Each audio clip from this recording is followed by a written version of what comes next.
Le train en direction de Cavaillon affiche actuellement un retard de 3 jours. Merci pour votre attention. Oui, ça a l'air bien ce que vous lisez, c'est quoi? Ah ça, c'est de l'art d'ennuyer en racontant ses voyages de Mathias de Bureau. Je vous en lis un bout si vous voulez. Ah non, non, merci, ça va aller. Ça me fait plaisir. Chiant qui, comme Ulysse, a fait un beau voyage. Car, pour quelques bouches d'or au récit merveilleux, combien de fâcheux et d'importuns. Combien de Carthaginois mythomanes brodant sur leur virée à dos d'éléphant. Combien de Vikings ressassant leur viol sous les étoiles en trinquant des cornes éclaboussant d'hydromel. Combien de chevaliers gâchant de somptueux banquets en étalant leurs croisades et leur façon très personnelle d'embrocher les Sarrasins. Combien de pèlerins de Saint-Jacques-de-Compostelle exhibant fièrement leurs pieds endoloris. Imagine-t-on le calvaire des compagnons de cellule de Marco Polo, soumis des jours durant au feu de ses tribulations sur la route de la soie. On ne soupçonne pas non plus le cauchemar enduré par les épouses des marins engagés aux côtés de Christophe Colomb. Une vie entière à supporter les mêmes fables.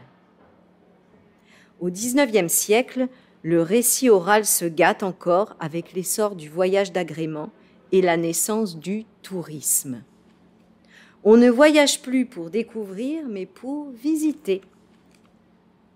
Des bourgeois romantiques entament leur grand tour. La fréquentation de l'Orient, de Florence ou des bords du Nil donne soudain un vernis mat et profond dans les cercles à la mode. Le voyage d'Italie se fait brevet d'âme sensible et lubrifiant social. Mais qu'est-ce qu'un voyageur ? Un homme qui s'en va chercher un bout de conversation au bout du monde, répond Jules Barbet d'Aurevilly. Dès 1890, un manuel britannique de bonne manière met en garde le gentleman. Si vous avez voyagé, ne l'étalez pas dans votre conversation à la première occasion. N'importe qui, avec de l'argent et du temps libre, peut voyager. Quelques années plus tard, la promeneuse Vita Sackville-West épingle le voyage comme le plus primitif des loisirs. La romancière Colette ne le croit nécessaire qu'aux imaginations courtes. Quant à Monterland, qui a beaucoup voyagé, il n'y verra qu'une lubie de midinette. Ceux qui ont un jour enduré le récit d'une traversée de la Yakoutie en tandem savent leur douleur. Dès son retour, le voyageur rincé d'anecdotes grandioses et de rencontres magiques n'a plus qu'une idée en tête, nous caillasser d'anecdotes, de leçons de vie et d'idéal.